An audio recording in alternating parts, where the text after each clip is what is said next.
Hello, this is Jolie with Crochet Basics, and in this episode, this is storing your stash. Different ways and tips and tricks and stuff for storing your stash. Things maybe you haven't thought of, or maybe you want to change how you do things. Okay, so we'll start off. There's a few different ways, and they all have their pros and cons.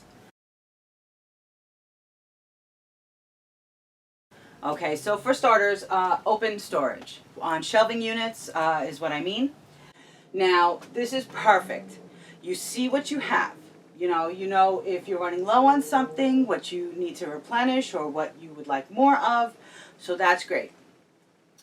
Cons, okay, and there's a few. Dust. Dust, this is our home. This is our homes.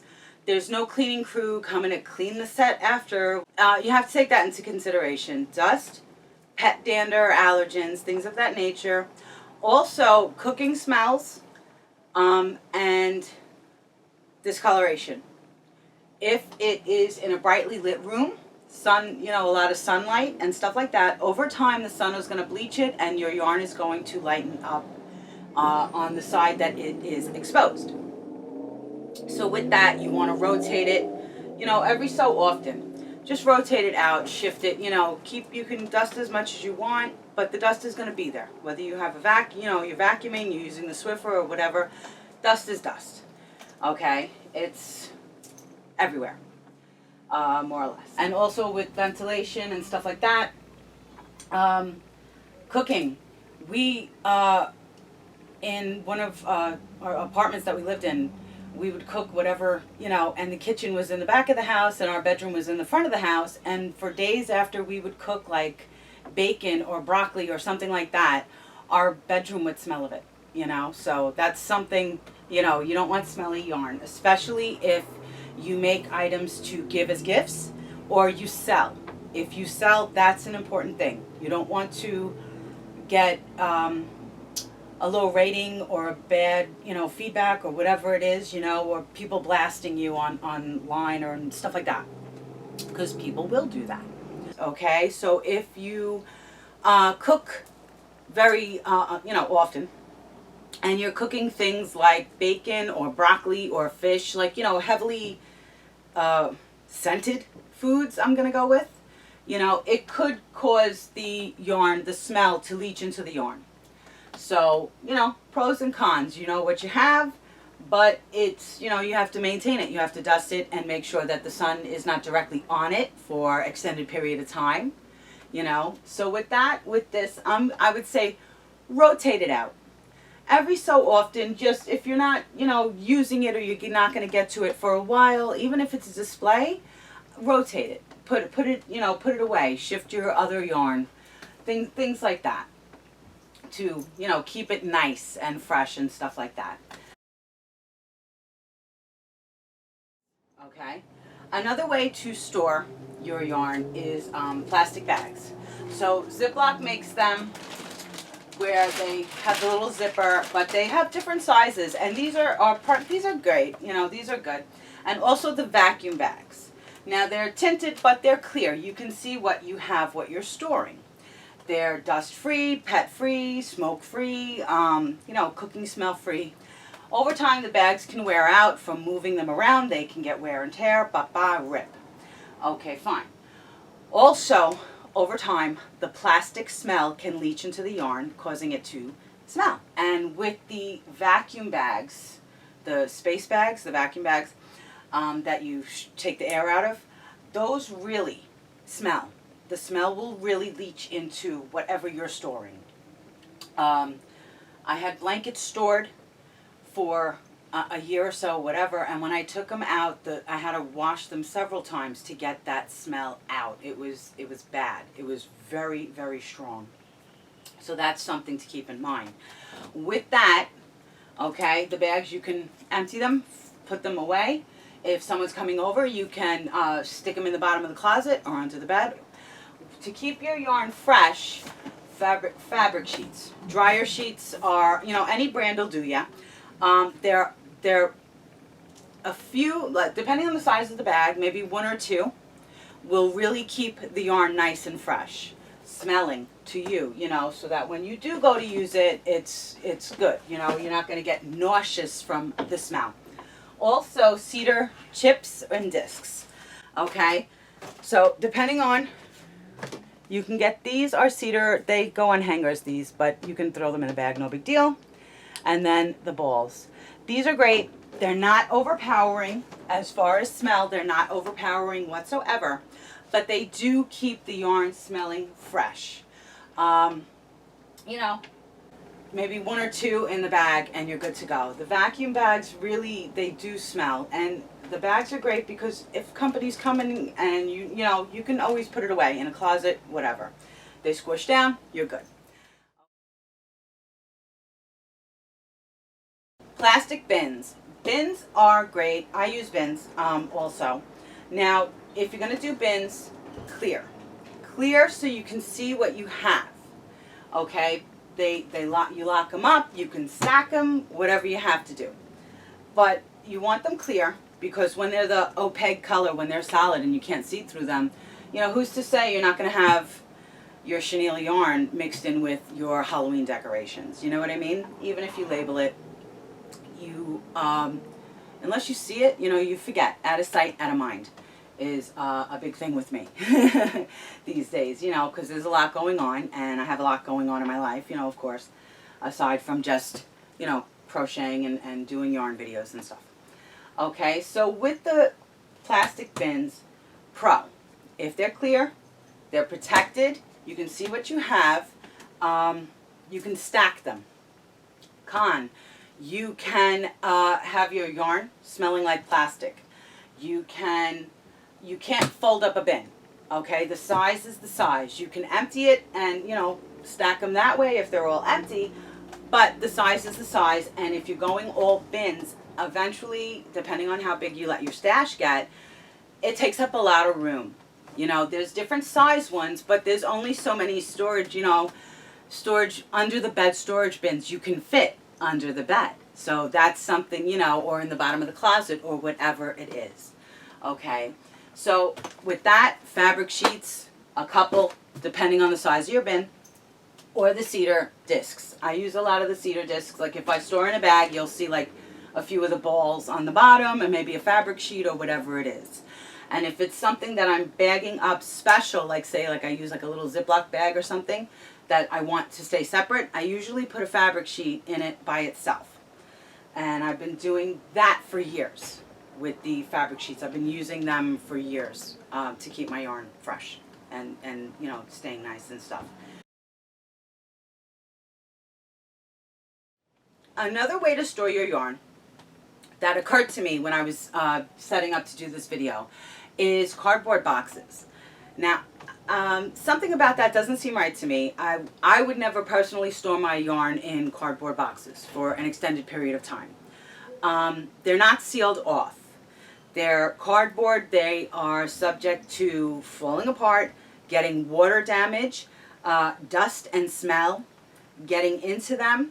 So I really just don't feel like the yarn is protected like for an extended, you know, if you're moving, okay, fine, pack up, you know, but if you're planning on storing the yarn, you know, for a few months, or, I don't know, something about it, I wouldn't suggest it.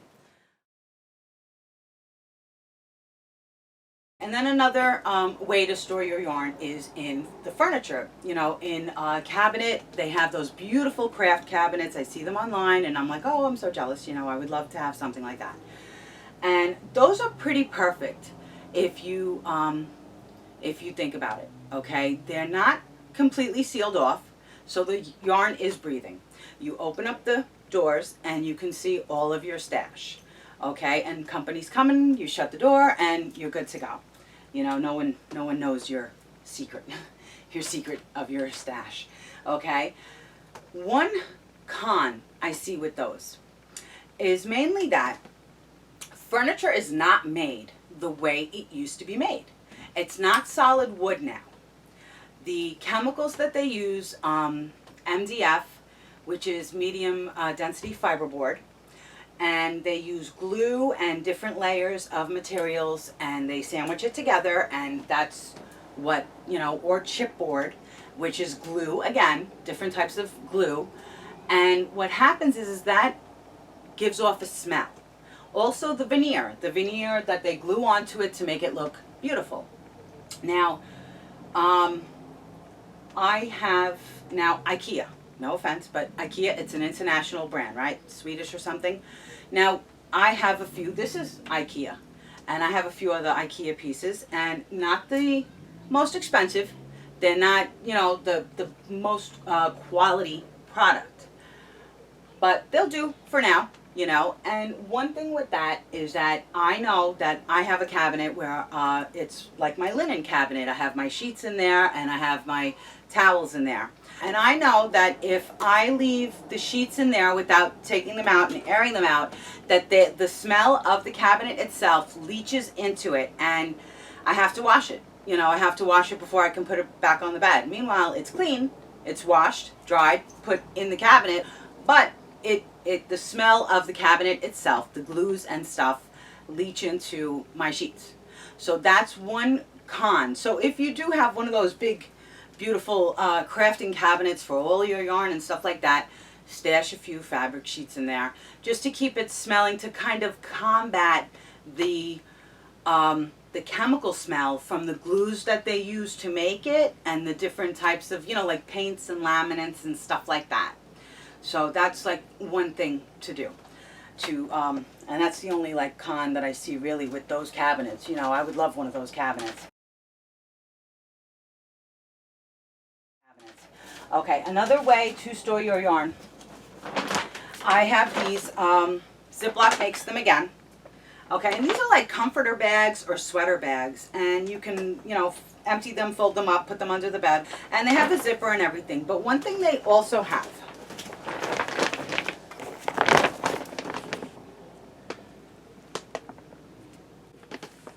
one thing they also have is this mesh. It's a little strip. It's just a little strip all the way around of breathable mesh. Not really like dust is getting in there or any kind of, thing like that. I keep these in the closet so no water is getting to it or any kind of thing, whatever. And it keeps down on like dust and stuff like that because the mesh is so small. It's a fine mesh. So these are great. I keep yarn in them. I have blankets and stuff that we sleep with and everything I keep in there. Okay. So, and a fabric sheet will do you. A fabric sheet. So with everything I'm going to say, a fabric sheet and or cedar discs, rotate your yarn every so often. Keep it fresh, keep it moving and stuff like that. And with that, when you rotate it, you see what you have. And that's like an important thing, to see what you have. Like I have this, and I know that this is there. I know that these skeins are there. I purchased them. I remember purchasing them and all of this. In setting up to do this video, I pulled some of these out just to put on display and stuff like that. And I realized that I have over 30 of these. And I must have been losing my mind that day because I know that I've already made 4 or 5 blankets. Plus I still have about 30 of these. And these are big. This is a lot of yarn. Okay, these are big skeins. And I know they were like, they were between, they were about $10 each. That's a lot. That's a lot of money. That's a lot of money. That's a lot of money sitting around, because I stored it and I know that it's there in my mind, but out of sight, out of mind, it's in a container and I forgot that it was there. So now I already threatened my sister that I'm making her something. Okay. Side notes, like two little things with my yarn. That's me, maybe you want to think about it. With my black yarn and my white yarn, okay, I make amigurumis, which are the little stuffed animals or the plushies or little dolls and things, okay. So my 2 most important colors are my white and my black yarn. With my black yarn, what I used to store all of my yarn separate. All of my cotton with my cotton, all of my acrylic with my acrylic, my homespun, whatever it was, I always kept it separate. Now, out of sight, out of mind, I store everything color wise, because if I have the colors that I need in cotton, I'm making it in cotton. If I have the colors I need in acrylic or in wool or whatever, that's what I'm making it in, and that's that, you know. I'm not gonna make myself nutty, for I'm already nutty. So with my black yarn, I keep my black yarn, like the acrylic is one of my most, for the amigurumis, okay? That's me. I keep my black yarn and my very dark blues or browns, I keep it away from the cotton yarn. The cotton yarn, any kind of cotton yarn, all of the cotton yarn, it has these fibers that come off into the air as you're working with it, and while it's being stored, you're moving it around, it's hitting against each other, whatever. And it leaves the white little fibers, or the little fibers, all over the black and the very dark yarns. So I always keep them, I learned to keep them separate, because it is very annoying to go to crochet and your black yarn is not as black as it should be. You know, it's got all little fibers, little white fibers that don't belong there in it, and it's noticeable. You know, if you're looking, you're gonna notice it, you know. And my white yarn. My white yarn, I keep bagged with a fabric sheet, separate, in a container, away from all of my other yarn, because any discoloration on the white yarn, and you're going to notice it, you're going to see it when it's worked up. And sometimes the dust, it's not just dust, like it's, if it's from the vacuum or if it's come from the ceiling fan or some kind of something, it will cling to the white yarn and make a discoloration.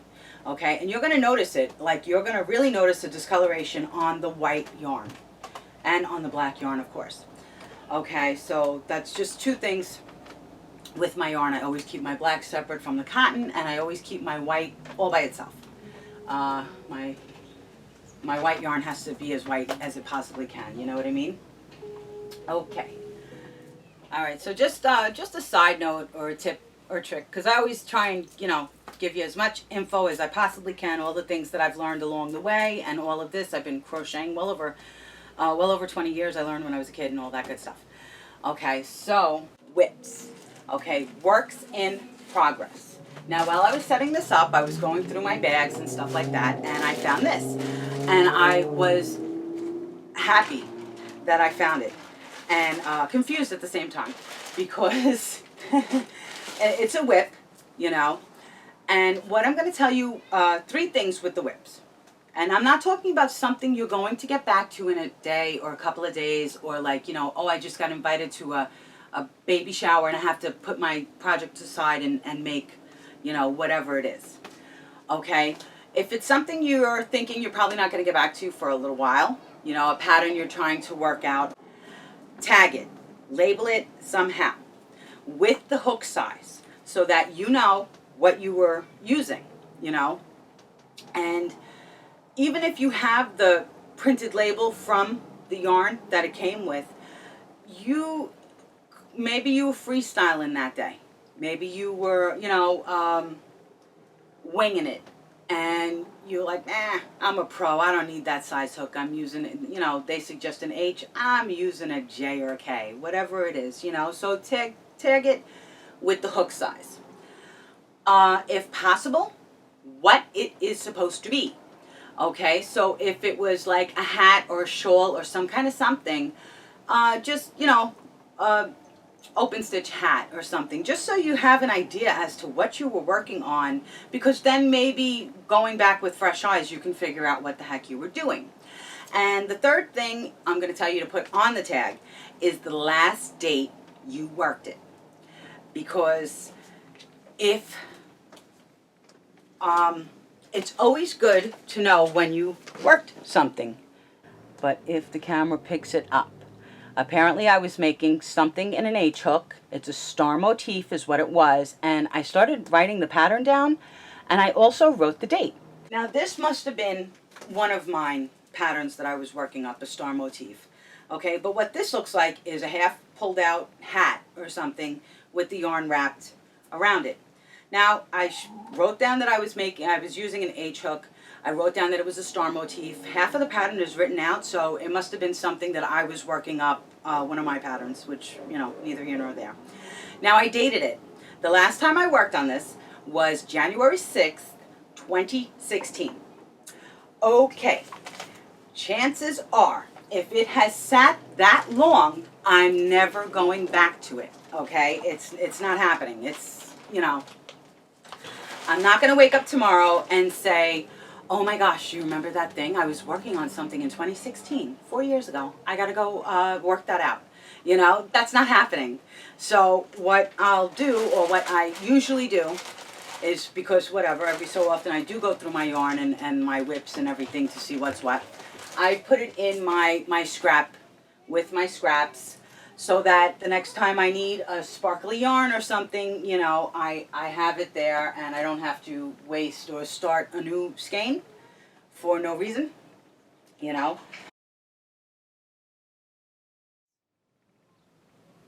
I went to make a pig, just a silly, you know. I went to make a pig last year, just a little pig, you know, just a little piggy. And he's green. He's green because I could not find my pink yarn. And I know I have pink yarn, but I couldn't find it. So when I was reworking the pattern, making sure that it jived and everything was good, I made it in green, orange, multicolored camouflage, and every color except pink because I could not find the pink yarn. It wasn't with my other stuff for some strange reason, you know. So just a side note, tip, trick, whatever. Out of sight, out of mind. When you store your yarn in not see-through things, you're going to forget that it's there unless you're in your stash every day digging through and reorganizing and stuff like that. However you store your yarn is how you store your yarn. However I store my yarn is how I store my yarn. But I'm just trying to show you different options, pros and cons, maybe things you didn't think about. You know, especially if you're just building your stash or if you're just starting to sell or make gifts for people and stuff like that, you know, because that's, you know, that's what I do. I write patterns, I give gifts, I donate, and I have listings, you know, eBay, Etsy's, whatever, you know, so I always want my yarn to be taken care of because, you know, I take better care of my yarn than I do my clothes. You know, that's me. I love my stash, I love my projects and things like that, you know. So, you know, how I store is how I store, you store how you store, and, you know, I hope I give you some food for thought, you know, give you something to think about, like, oh, maybe I should rotate my yarn out and whatever, and maybe I shouldn't have it in direct sunlight, or, you know, have the grandkids running past it, or, you know, whatever it is. That's about it. So, fabric sheets and the cedar discs are our best friends. Rotate your yarn, even if it's just for display. If you haven't gone to it in like a year, you know, maybe like spring cleaning, every spring cleaning or something like that, because I know my stash is way bigger than I could ever get to. You know, you would dust your knickknacks, you would dust your picture frames and stuff. Shake out the yarn, you know, also. Just because, you know, oh, it's display, or oh, I'm going to use it later or whatever, it will get discolored. It will get dusty. It could get dark spots on it. And, you know, the color will fade on half of it and all of that, okay? So, dust out your yarn. And I guess that's about it. So, thank you so much for watching. As always, happy hooking because it keeps you off the streets and being a super cool yarn person. I hope you're all safe and well. And, you know, check on your neighbor and family members and stuff. Make sure everybody's all right, you know. It's a good thing to do during this time. And I will be back real soon with a new tutorial, of course. So I hope, you know, you learned something. I hope this has been helpful. And I hope you like watching. And I hope I gave you some good information. And I'll be back real soon, of course, because making these videos keeps me off the streets, you know, and me out of trouble. All right, so thank you so much. Have a super great day. Bye. Crochet Basics, Jolie. Storing your stash.